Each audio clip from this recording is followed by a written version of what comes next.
Hello friends, good morning. Eras mathematics में आपका स्वागत है। आइए हम लोग नंबर सिस्टम का सेशन को आगे लेके चलते हैं। आज 5वां क्लास होगा। आप लोग चैनल को सब्सक्राइब और लाइक जरूर करें। देखेंगे अभी हमारा सुबह क्लास भी है, 8 बजे से क्लास, इसलिए छोटा वीडियो होगा और 10 क्वेश्चन होगा। देखेंगे पहला सवाल है कि 7 के पावर 81, 7 के पावर 82, 7 के पावर 83 को पूरी तरह से विभाजित करेगी, मतलब निम्न में से कौन करेगी। तो आप ध्यान दें, ये भी पूछा हुआ है, CHSL 2020 का पूछा हुआ सवाल। देखेंगे ऐसे सवालों को हम बनाते हैं 7 के पावर 81 जोड़ 7 के पावर 82 जोड़ 7 के पावर 83। तो पहला टर्म है उसको हम कॉमन कर लेंगे, तो 7 के पावर 81 यहाँ बचेगा। देखेंगे 7 के पावर 0, और किसी के पावर 0 क्या होता है 1। ये 1 यहाँ 7 82 बार था, 81 बार आपने बाहर कॉमन कर लिया तो अंदर बचा 1 बार। यहाँ 7 83 बार था, आपने बाहर ले लिया 81 बार, तो अंदर कितना बचा 7 2 बार। 7 2 बार का मतलब 49। तो देखेंगे 7 के पावर 81 गुना 49, 7 56 1 57। क्या हम देखेंगे ऑप्शन में कहीं 300 बड़ा बड़ा ऑप्शन, यानी 19 से ये कटेगा, लेकिन ऑप्शन में कहीं 19 नहीं है। तो एक चीज ध्यान दे कि अगर ये 19 3 57 है, 19 3 57 अगर आ रहा है तो 19 से कौन कौन ऑप्शन कट रहा है। तो 19 दूना 38 ये नहीं कट रहा है, 19 दूना 38 ये कटेगा, 19 दूना 38 नहीं कटेगा। एक यही ऑप्शन है जो 19 से कट रहा है। देखेंगे ये संख्या कितना से कटेगा, तो 19 गुना 3, या ये 7 है तो ये इससे भी कटेगा। ये यहाँ ध्यान देंगे 7 गुना 19 गुना 3 यानी 57। इस सबको गुना कर दीजिए तो देखेंगे 19 3 57 आ गया। ठीक है, 19 3 57, हाँ 57 गुना 7 आप कर सकते हैं ऐसे भी, तो ये 57 है ही। और 57 को 7 से गुना करेंगे, 7 7 49 के 9, और ये 7 बचे 35, 35 और 4 39, 399, यही ऑप्शन आ रहा है। ठीक है, अगला सवाल देखेंगे। अगला सवाल कहता है 1 जोड़ 3 जोड़ 5 जोड़ 7 डैश डैश 2n माइनस 1। देखेंगे सवाल को समझिए। यहाँ कह रहा है 1 जोड़ 3 जोड़ 5 जोड़ 7 जोड़ डैश डैश डैश, यहाँ लिखा है 2n माइनस 1। ये 2n माइनस 1 को पकड़िए। ये क्या है, अगर n का मान देखेंगे, n का मान यहाँ रखते हैं 1 रखेंगे तो 1 को 2 से गुना करेंगे तो 1 में से गया 1। n का मान 2 रखेंगे तो देखेंगे 2 दूना 4। अगर n का मान हम यहाँ 2 रखेंगे तो कितना आ रहा है 3 बराबर 3। n का मान हम 3 रखेंगे, 1 घटा लेंगे तो 3 दूना 6 में से 1 गया, 3 दूना 5। n का मान अगर हम 4 रखेंगे 1, तो 4 दूना 8 में से गया 7। यानी ये लगातार विषम संख्या का सीरीज है, देख सकते हैं आप। 2 दूना 4 में से गया तो 3। ठीक है, अगर n का मान 1 रखेंगे तो कितना बचेगा 1। तो आप सीरीज ये देख रहे हैं, यानी 2n माइनस 1 यह विषम संख्या को दर्शा रहा है। 2n माइनस 1 क्या है, यह भी एक विषम है। ठीक है, तो ऐसे सवाल लगातार विषम संख्या का योग हम जानते हैं। देखेंगे लगातार विषम संख्याओं का योग, या लगातार n विषम संख्याओं का योग होता है n²। ठीक है, क्या होता है n² होता है, तो इसलिए इसका आंसर क्या हो जाएगा n गुना n हो जाएगा।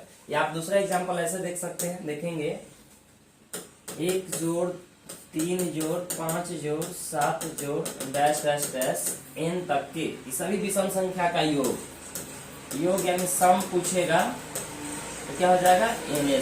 ठीक है, यानी n गुना n, ये आपका आंसर होगा। लगातार विषम संख्या का योग क्या होता है n² होता है, या n गुना n होता है। ठीक है, तो आप देखेंगे 1 3 5 7 डैश डैश डैश n तक के योग क्या होता है n² होता है। यहाँ भी देख सकते हैं लगातार विषम संख्याओं का योग होता है n², यानी जो भी n का मान होगा इसका वर्ग कर देंगे तो योगफल निकल जाएगा। अगला सवाल देखेंगे। जब 200 को किसी धनात्मक पूर्णांक संख्या x से भाग दिया जाता है तो शेषफल 8 आता है। देखेंगे सवाल यह है कि अगर आप 200 में भाग दे रहे हैं किससे, x से। ठीक है, 200 में x से भाग दे रहे हैं तो शेषफल आ रहा है कितना 8। तो हम ऐसे बनाएंगे, ये हम आपको सवाल समझा रहे थे। बनाएंगे कैसे वो देखेंगे। चूंकि x से जब हम भाग दे रहे होंगे 200 में तो 8 शेष बच रहा है, इसका मतलब 192 आया होगा। x से लगाए होंगे तो भागफल क्या होगा मालूम नहीं है, लेकिन कितना बार लगा होगा 192 लग गया होगा और बच गया होगा कितना 8। तो हम 192 200 को ऐसे लिख सकते हैं क्या, 192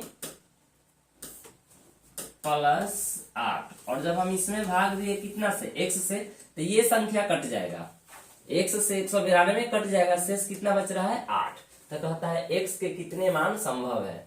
तो आप ध्यान देंगे x से भाग देने पर 192 में 192 x से पूरा पूरा कट रहा होगा और शेष कितना बच रहा है, 8 बच रहा है। क्योंकि सवाल में कहा है कि शेष कितना आ रहा है, 8 आ रहा है। तो ऐसे टाइप के जब भी सवाल हो तो हम क्या करेंगे, जितना शेष होता है उसको अलग कर देते हैं, ठीक है, ब्रेक करेंगे प्लस में। 200 को ब्रेक किए 192 प्लस 8, ये पूरा से पूरा कट जाएगा, ये शेष बच रहा है 8। और सवाल कहता है कि x 192 को काटने वाली x से कट रहा है, ठीक है।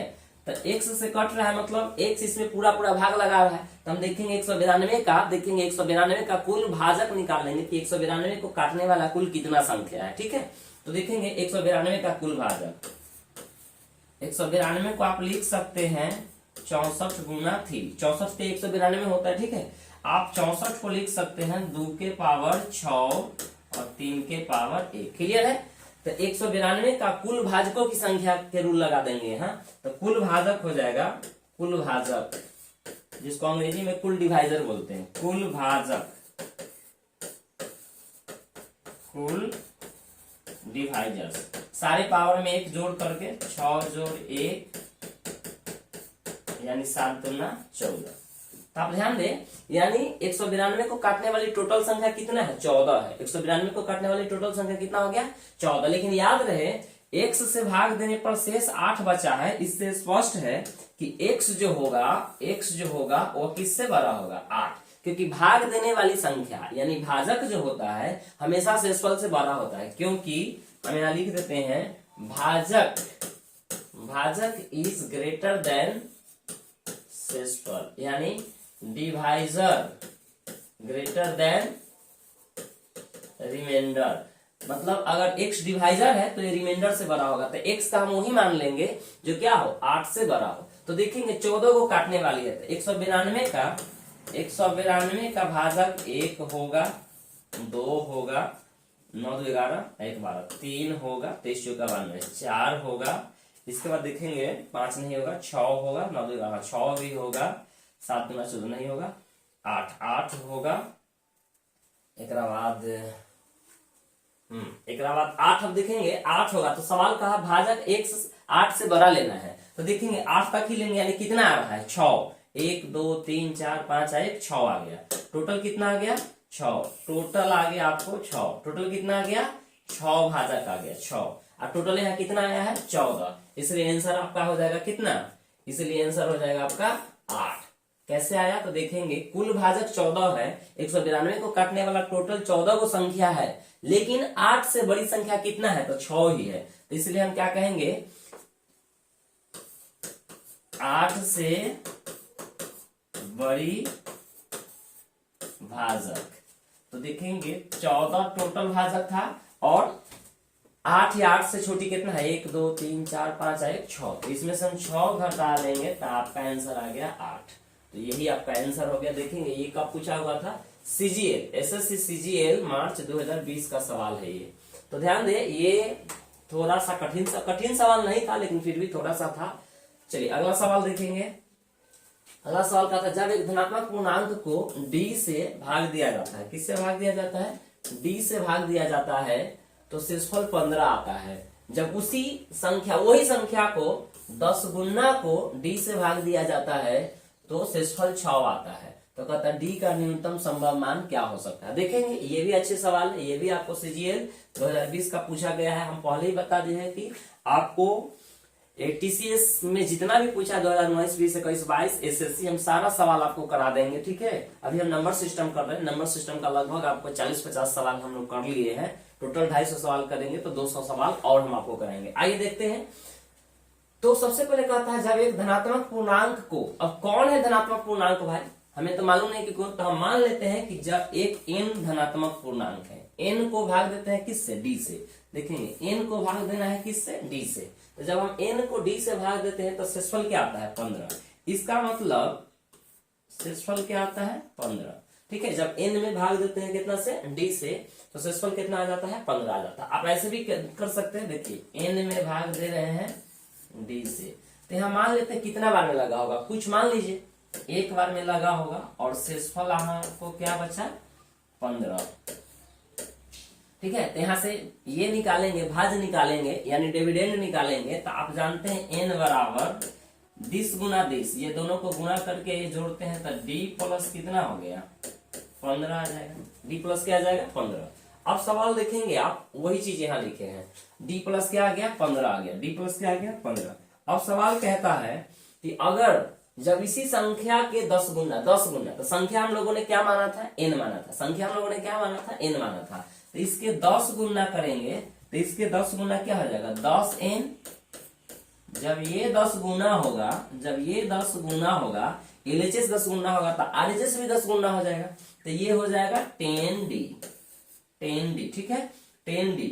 और ये हो जाएगा 15 × 150, दोनों तरफ 10 से गुना कर दिए, इधर भी 10 से गुना हो गया, आप देख सकते हैं। तो 10D बराबर 10 गुना ये हो गया 10D प्लस 150। तो ध्यान दे, जब n से भाग दे रहे थे d में, तब ये कट रहा होगा और शेष कितना बच रहा था 15। तो जब 10n में d से भाग देंगे, जब n कट रहा है d से, तो 10n भी कट जाएगा इससे और शेष कितना बच रहा है 150। क्या हम इसको ऐसे लिख सकते हैं? सवाल कहता है कि शेष बच रहा है, जब 10 गुना में भाग देते हैं तो शेष कितना बच रहा है 6 बच रहा है, देख सकते हैं आप 6 बच रहा है। तो यानी ये कट रहा होगा, इसको हम लिख सकते हैं 10D प्लस 144 प्लस 6। ये संख्या पूरा विभाजित है, क्योंकि ये सारा के सारा कट रहा होगा। सवाल में कहा है कि कितना शेष बच रहा है 6 शेष बच रहा है, मतलब ये भी कट रहा होगा, ये भी कट रहा होगा, ये नहीं 10D कट रहा होगा और कौन कट रहा होगा ये 144 कट रहा होगा, ठीक है। तब ना 6 शेष बचेगा यहाँ, क्योंकि सवाल में कहा है कि शेषफल 6 बच रहा है, शेषफल क्या बच रहा है 6। अब आप सवाल ध्यान देंगे, यहाँ देख रहे हैं कि सवाल कहता है कि d से भाग दिया जाता है शेषफल 6 आता था, d का न्यूनतम संभव मान क्या है। तो देखिए हम लोग ऐसे कर लेंगे, और यहाँ भी आप कैसे कर सकते थे, यहाँ 10 गुना कर लीजिए और ये हो जाएगा आपका 150, ठीक है। और इसमें d से भाग देंगे तो शेषफल 6 बचा है, तो आप यहाँ क्या करेंगे कि 10n प्लस 144 प्लस 6, यानी d से ये पूरा के पूरा ये कट रहा होगा, ये कट रहा होगा, ये क्या बच गया शेष बच गया, ठीक है। ये क्या बच गया शेष बच गया। तो अब आप ध्यान दें कि इन हमेशा जो देखेंगे भाग करने वाली यानी भाजक हमेशा शेषफल से बड़ा होता है। तो ये शेषफल है 15, इसका मतलब d का मान ग्रेटर देन 15, d 15 से बड़ा होगा। अच्छा यहाँ देखेंगे, यहाँ d जो होगा वह कैसे बड़ा होगा 6 से बड़ा होगा, क्योंकि शेष कितना है ये 6 है, ये शेष है। यहाँ का शेष कितना है, यहाँ का शेष है आपका, ये शेष है 15। तो याद रखेंगे कि भाग देने वाली संख्या जो होता है वो शेषफल से हमेशा बड़ा होता है। तो यहाँ भाग देने वाली संख्या देखेंगे d है और ये शेषफल कितना है 15, तो d 15 से बड़ा होगा। यहाँ भाग देने वाली संख्या d है लेकिन शेषफल कितना है 6 है, तो ये 6 से बड़ा होगा। तो हम दोनों मान लिख लेते हैं, इसको चलिए इसको हटा देते हैं।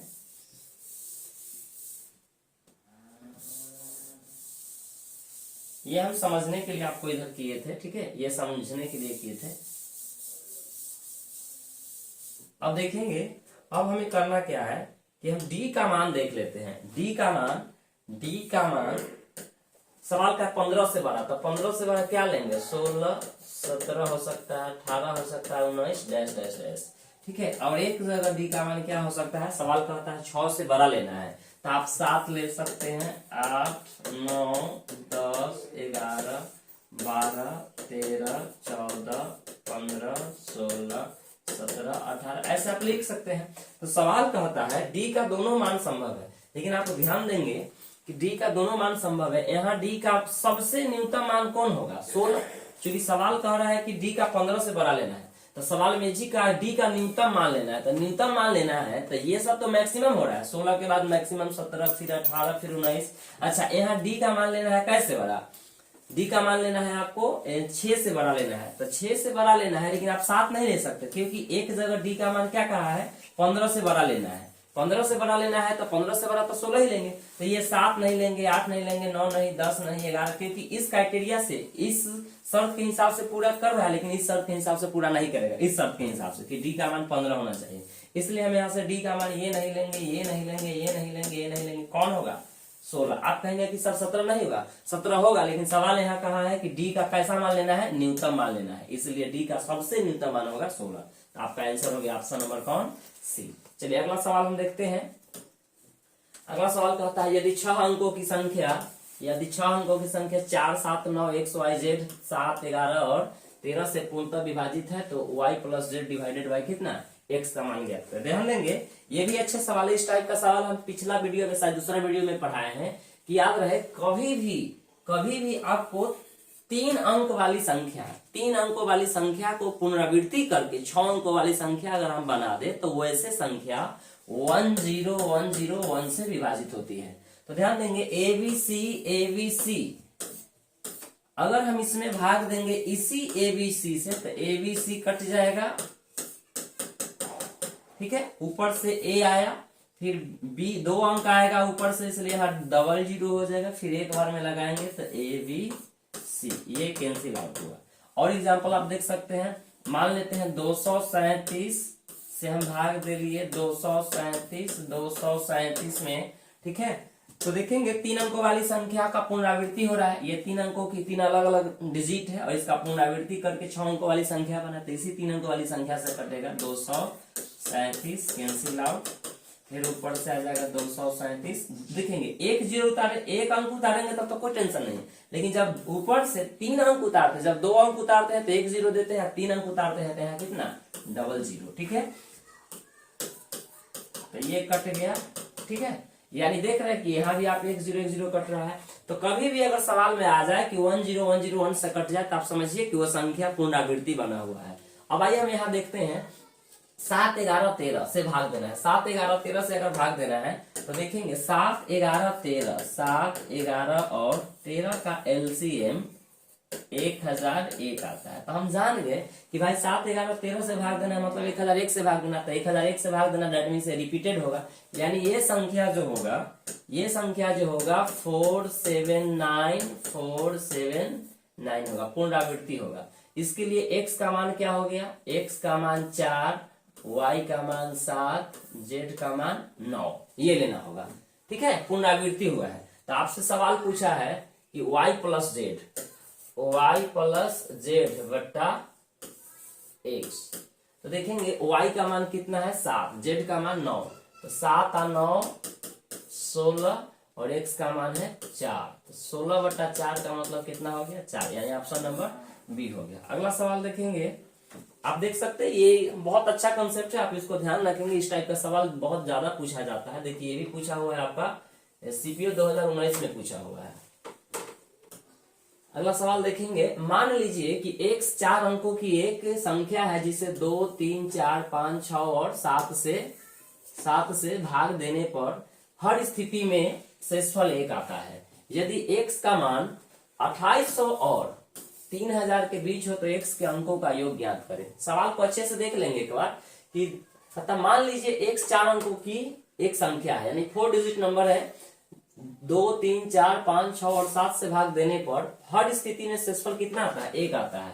यदि x का मान 2800 और 3000, देखिए आपको जो संख्या निकालना है वो 2800 और 3000 के बीच ही निकालना है। तो 2800 और 3000 के बीच संख्या देना है, तब उस संख्या के अंकों का योग जो संख्या में प्राप्त होगा उसका सम ऑफ डिजिट निकालेंगे।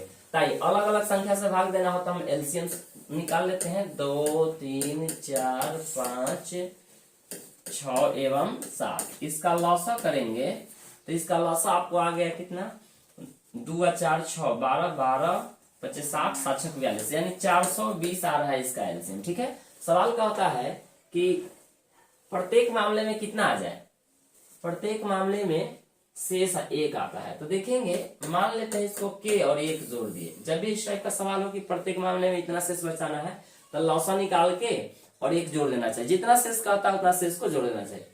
आपका आंसर 421 ये होता, 421 ये हो जाता है आंसर, लेकिन इसलिए नहीं होगा क्योंकि सवाल आपसे पूछा है 2800 और 3000 के बीच की संख्या आपको बताना है। तो इसलिए चलिए हम ऐसा k का मान रखेंगे, k का एक ऐसा मान लेंगे, k का ऐसा मान रखना है जो एक के बार चले जाए 2800 और 3000 के बीच में। तो देखेंगे क्या ले अगर हम 7 ले लेते हैं तो 7 चौका 28, 7 लेते हैं, k बराबर कितना ले लें 7। k का मान अगर हम 7 लेते हैं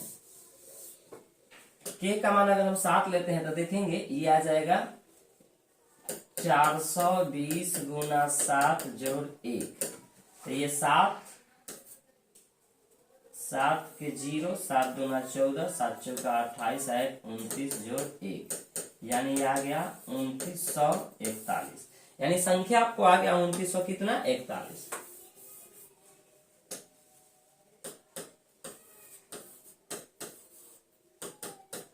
तो संख्या आ गया आपका 2941। तक कहता है संख्या ये x का मान निकला, यही x है, यही x है। क्योंकि आपने कहा है कि मान लीजिए कि x 4 अंकों की एक संख्या है, तो यही 4 अंकों की संख्या हो गया x। ठीक है, तो कहता है इसके अंकों का योग ज्ञात करें। तो अंकों का योग क्या होगा, ध्यान दें, अंकों का योग हो गया 2 जोड़ 9 जोड़ 4 जोड़ 1, यानी 11।